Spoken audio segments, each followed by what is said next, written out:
that y'all were my family, really. Oh my God. Not really, like that's the first moment. It's like I don't have anyone to lean on, and you and Dorothy are my family.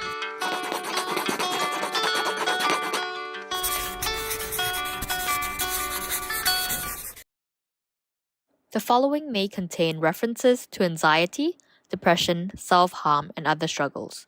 Viewer discretion is advised. My name is Jolin, and you can call me Jojo, like my friend does. I am 28 this year, graduated in 2017 from NUS Law. I'm a lawyer in a US technology company, and we've known each other for many, many years. Hi, I'm Jaryl. I'm 29 this year. I run my own law firm. Gosh, I don't know if I can say that now. And I've known Jolene for since law school, and since then we've been she's been the closest friend that I've had since I've graduated from school. How to wear? How did you two meet? What was your first impression of each other? We met through our criminal law seminar, I remember, under Professor Walter Woon. But I think we really only got to know each other much closer when we were doing the Innocence Project. And when we were working on cases together, and that's where we were aligned in how we wanted to help people through the law. My first impression of him in year one was that he's very square, as in he's very straight-laced. He answers questions in a very so professor, tell me about. So that was my first impression of him. I think we really got closer when we graduated from law school and we had to look for training contracts. There were many nights where we were at coffee shops having Milo, shaking leg, what do we do with our lives, because we were not going very far with our career at that point. Yeah. You say all these nice things about me. I said you're the kind of say but professor, isn't it the case that can I clarify, professor, class participation? Oh gosh. That was my first impression, unfortunately. Yeah. That's what most people will describe me to. For Say sure. that it makes me feel like sad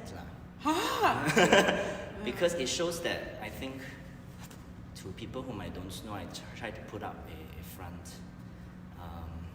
a different side of me, but in having gotten to know each other for so long, I mean, we are just so different in the way we interact with each other than with, total strangers as well. Yeah, it's not fair to characterize you as straight-laced or square anymore. To the best of your ability, describe your mental health journey or conditions in 3 minutes. I've never had any diagnosed mental condition, but I remember for a large part of my life I felt very stuck mentally. I was not able to move ahead, and for the longest time I couldn't figure out why. Until finally, Jolene and I started to talk about this idea of therapy. I used to have this notion also that therapy is about fixing people, but the catalyst for me to eventually go for therapy was through a breakup. And then after that, through therapy, I realized that a lot of the stuckness that I feel is because of the conditioning that I've had, whether it's through my upbringing, through education, through the people I meet. And becoming self-aware of that really helped me to break through that mental barrier. And then it also transformed my idea about therapy, that it's not just about fixing myself, it's also about maintaining my mental well-being. And that is important because only if I heal will I really be able to truly help others to heal. I've really felt that through my therapy journey, going to therapy, and now eventually making decisions in my living situation to move out, in my career to start my own business. And all of these things could not have happened, I think, if I had not started that process. And I would not have started that process really without the many conversations I have with Jolene about therapy. I must say that in law school, I have always been anxious. I've always been an anxious person. I had anxiety disorder diagnosed at age 18. And I suppose I have a little bit of fear that the perception of me in school is that I'm that anxious person, which I don't think so because having graduated, I don't think that's how my friends saw me. But anxiety and depression, it was very present in law school, especially in law school. And there were many times where I fell out of tutorials or lectures, and my friends very quickly said, okay, let me send you the notes later. So everyone knew it and accommodated it.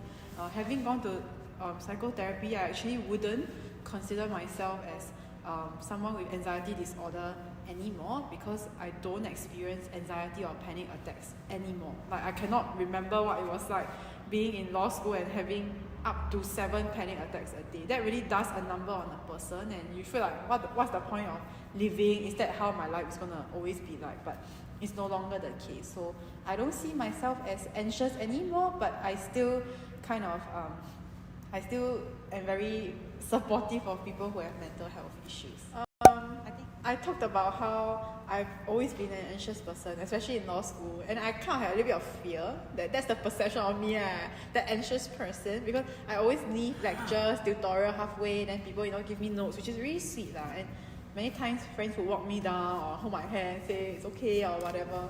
I had that fear that was the perception. Wow. Yeah. That's a very different perception from what I had. I remember you always used to be show yourself as the caretaker kind True. of person, right? Oh, that was anxiety too, Oh. a little bit. Yeah. Mine was about a feeling of stuckness. Oh, really? Yeah. In law school and mental also? barriers, like I feel like I always try to move forward, but like something's inhibiting. Like it was only after we started talking about therapy, persuading me to go for it, eventually going for it, and now I realized that wow, there's so much. I feel like I finally really broken through the mental barrier. Wow, amazing. Yeah. And more importantly, that we learn about conditioning, right? Through therapy.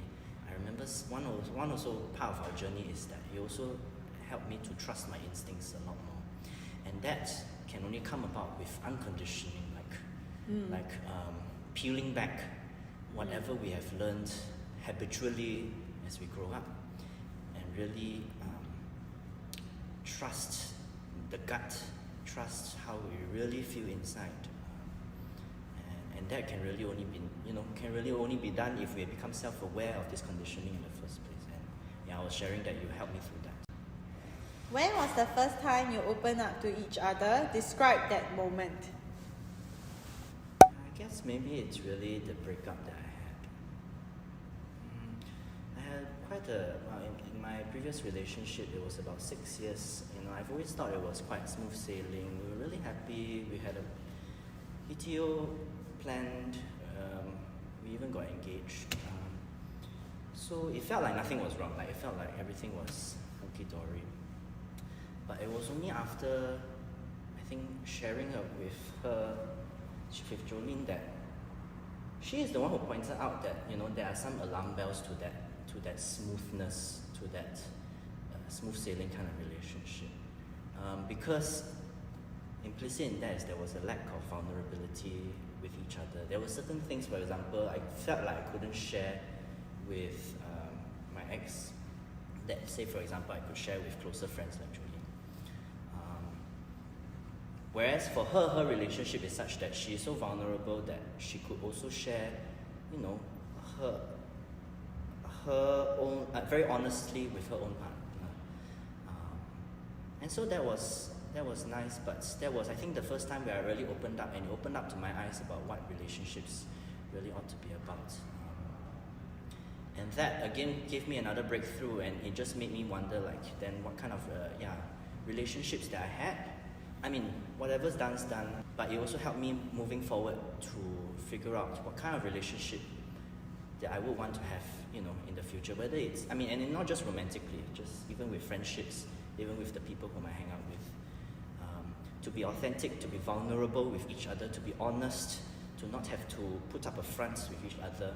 That takes a lot of courage, but it is still very worth it, and that's something that I appreciate through this opening up with her.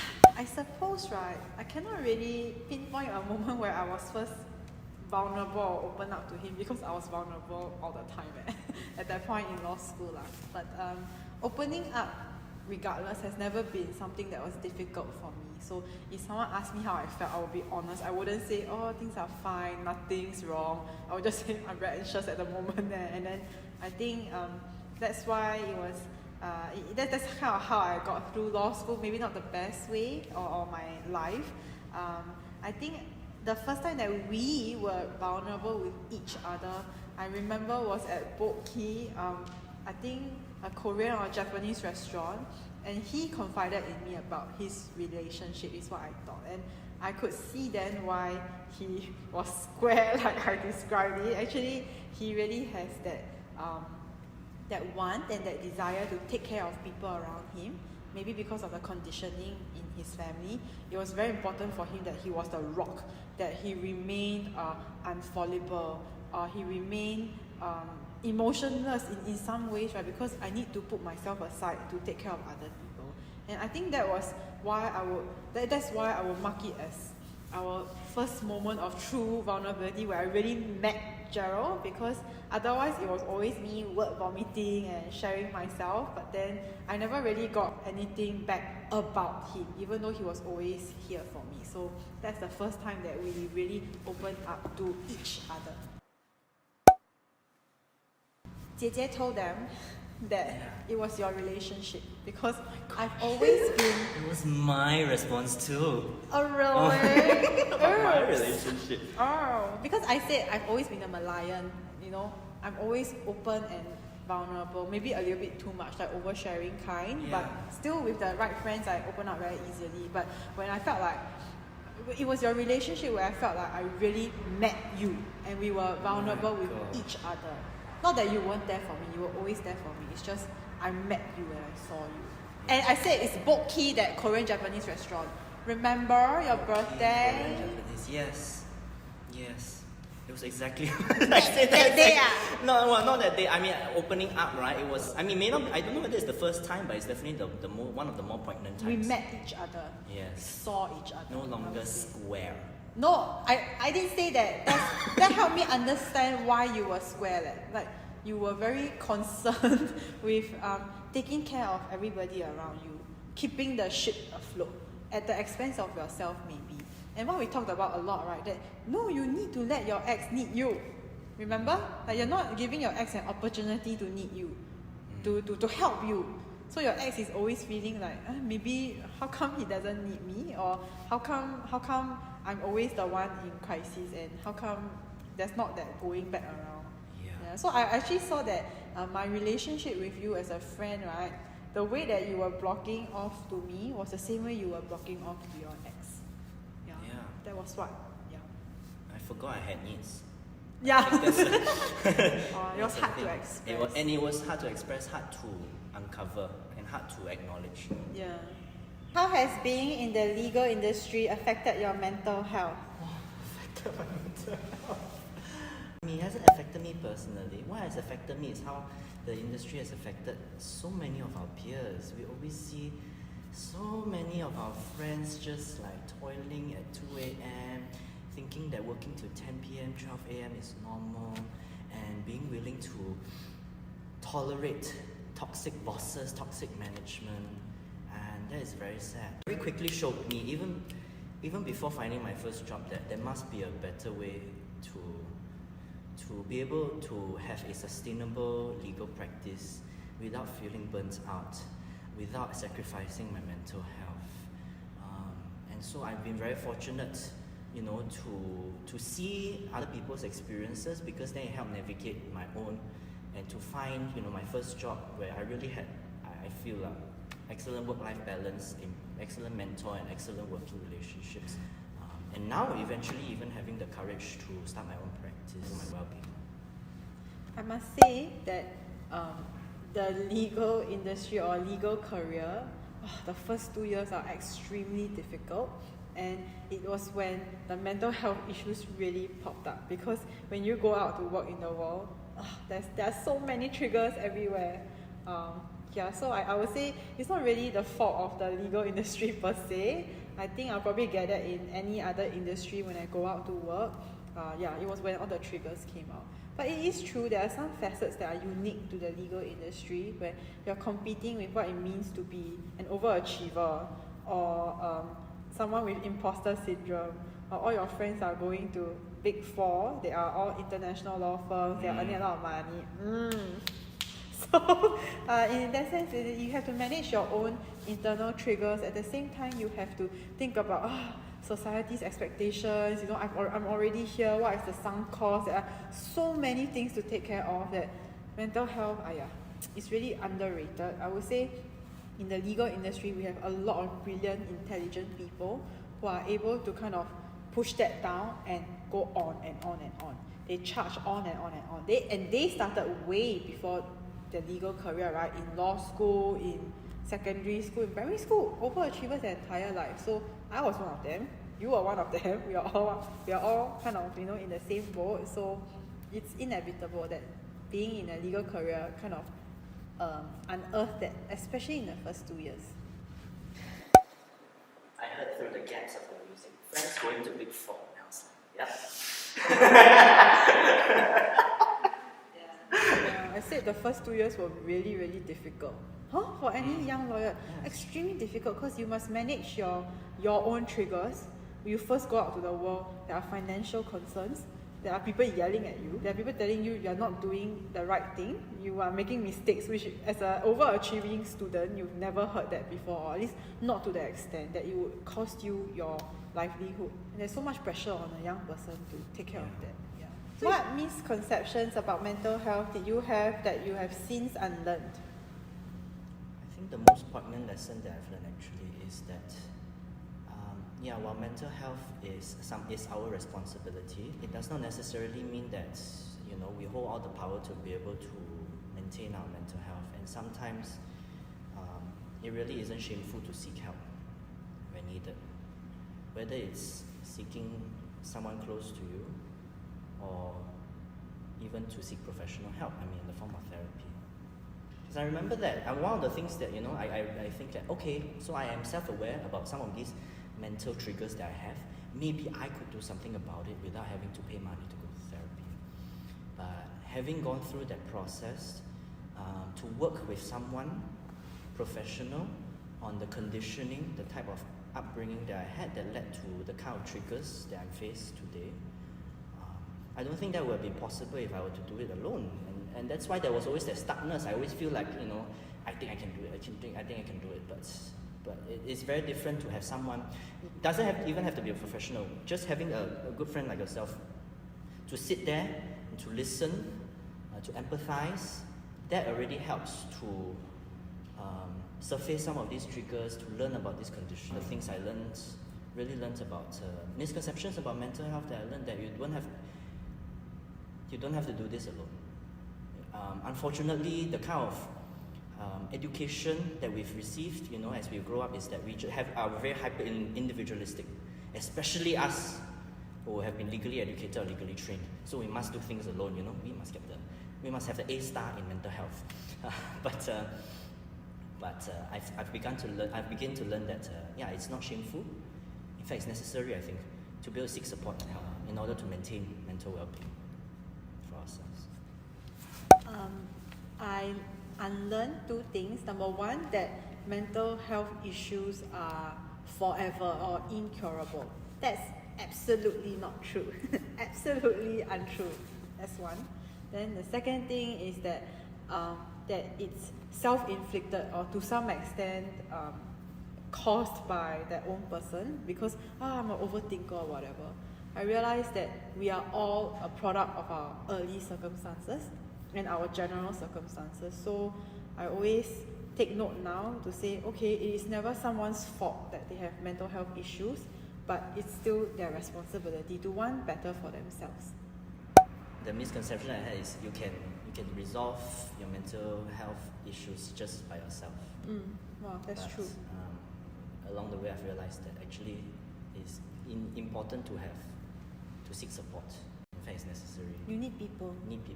Doesn't have to be professional is great, having a therapist, but even just having a good friend like yourself sitting here listening, that already helps. Yeah. Otherwise, I put you on an island, you won't know that you have mental health issues. What? Yeah. You are not triggered by anybody. Not triggered. Yeah. You only can heal through someone soothing you, helping you regulate, teaching you what that looks like. Yeah. Right. That's right. So that was my misconception also, that it's incurable. I didn't seek help. I thought, wow, totally incurable, no hope, this is my entire life, panic attacks every single day. That's one.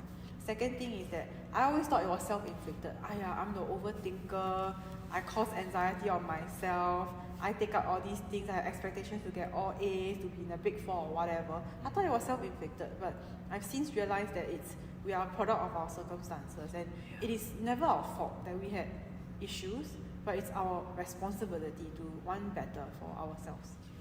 What does prioritizing your mental health look like in this chapter of your life? Be specific. I think the most important step that I've taken to prioritize my mental health is to learn to protect my own peace. And one of the ways that I've done that is to move out, and so that I no longer, when I'm away from the environment that produces the triggers in me, it allows me to reflect, have time to become more self-aware, have time to work on myself, so that when I go out back into the world, which I still do, every day, every other day, it allows me to face those triggers. It's a bit like a test, an experiment. Now every time I go back to my family home, for example, I still face those same triggers, but the effects have started to wane. Because I've gone through the work, I've gone through the awareness, I think it really helps to decrease the instinctive reaction to become emotional, or to want to fix or to solve problems immediately. That is one of my instinctive triggers. And so protecting my peace is important, and that could happen in many different ways, I think. For some people, it may not be possible to move out, so it's about finding that space for yourself. That's one. Number two, I think it's finding, for me, things that I enjoy doing. For me, that comes in the form of playing djembe. I love playing. It's an African drum, and I love playing that because it helps me to again find joy in life, and those moments when I find joy help me to carry through those other moments where where I have to face people who are a bit down, who might be troubled, who might just need a listening ear. My presence going into the conversation becomes, I feel at least, it becomes a more uplifting kind of a sort of a presence. I really protect my energy. I defend my energy and my peace and my safety extremely jealously. Meaning, I don't allow my parents to comment on my body. No, I don't want to be disturbed after 6 p.m. unless necessary, and of course I still am collaborative about that. I don't allow treatment to me that I know I don't deserve. I would say, don't speak to me that way, don't say that about my body, and please let me have my rest. I will come back to you tomorrow refreshed. So I think protecting my energy has been key. And on the good side, I only spend my time with people who are safe to be around. It's amazing what happens to you when you don't allow people to poke you anymore. Remember, right? Don't allow people to poke you anymore. So then it's like, this is what safety feels like. I've never felt entire, absolute safety before. So I take care of my health. I do what I want. I am not accountable to anybody, although I am considerate of the people around me. I think that's kind of my two approach. I know this one. What is it? Poke until you are so numb. Exactly. Poke by who? Poke by everyone around you. Like you get just poked too many times until you don't even feel the burn anymore. What's the poke you receive? It's just a little trick. Oh, you mean personally? Yeah. Just a little microaggressions, right? Sometimes, microaggressions that you face from your family or people around you. Legger. Yeah, exactly. My mother. Or even casual racism, for example, right? Yeah, we protect our energy very jealously. I'm defending it. Do not cross me. That's very similar to I say protect my peace. I heard it. Yes.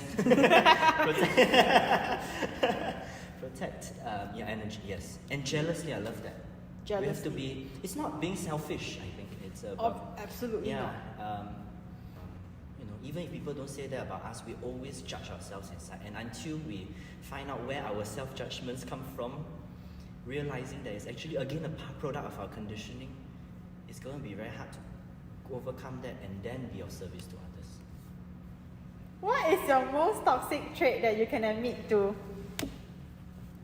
Toxic trait?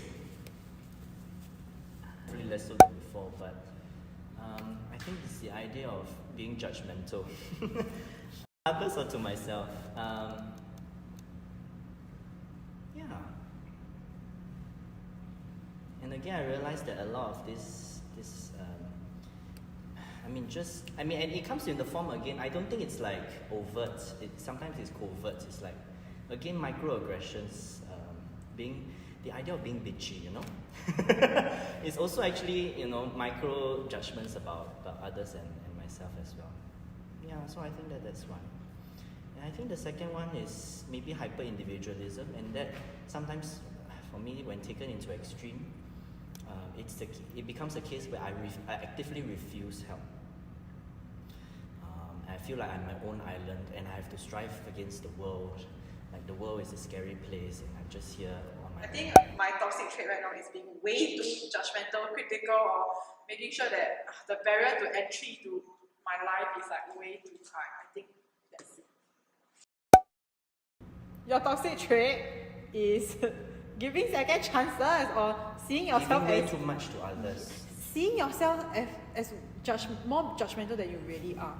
That's your toxic trait. Not protecting yourself. Not protecting myself enough. Yeah. My view lah. I mean, that's helpful, right? You see, without you sitting here, I would not have figured this out also. So you think mine is accurate lah? That weakness is really a weakness, eh? Yeah. No lah, it's not a weakness. I think there is an upside to that, and that is to be incisive about your evaluation of others. That's why when that's I meet, important. Exactly. So when I meet a toxic or triggering person now, it's like, what yeah, is that you can animal? figure it out very quickly. For me, it takes time. Yeah. But I mean, there is merit to that. Not judgment, but the idea of being able to evaluate someone very quickly. Yeah. That's something I still have a lot of work on. Right, nice. Oh, what are you most thankful to your partner for? Tell them. Oh yo. 爱情. Tell me. Oppa. I really am very grateful that you have helped me to bring out a more authentic voice in me, to be able to hold space for me to be able to be vulnerable. And that I don't think I can say I share that with anyone else. And that is important. Like, to be able to be a kid. Oh yeah. Right? Like we always talk about, right, to have a second childhood. And yet to hold space for each other without judgment, at least within this circle. Yeah. And I'm always grateful to you for that. Yeah. I must say that I don't hide any part of me to you. Like you've seen my worst already. So remember, there was one time I'll just share. Remember when I got stomach flu? Then my partner was overseas. Then you and Dorothy just over there, sticky fingers eating chicken wings in my home. I was crying. For the first time, I felt like, oh my gosh, I am sick and I'm alone and I don't actually have my family anymore. And at that moment, I'm feeling a bit emotional that y'all were my family. Oh my God. Already, like that's the first moment. It's like I don't have anyone to lean on, and you and Dorothy are my family. So I say worst moments already shown, genuinely, and you don't achieve that with many people. Sometimes it's difficult with romantic partners also, correct? Because it's beautiful. Yeah. Unconditional love for each other. Love in just a very general sense, right? Romantic relationships, like I think you mentioned before, can be very conditional, but friendships, I don't have to be there for you, you don't have to be there for me. But I want to. But we choose to. We choose each other as best friends, and that's wonderful. Thank you. It's wonderful,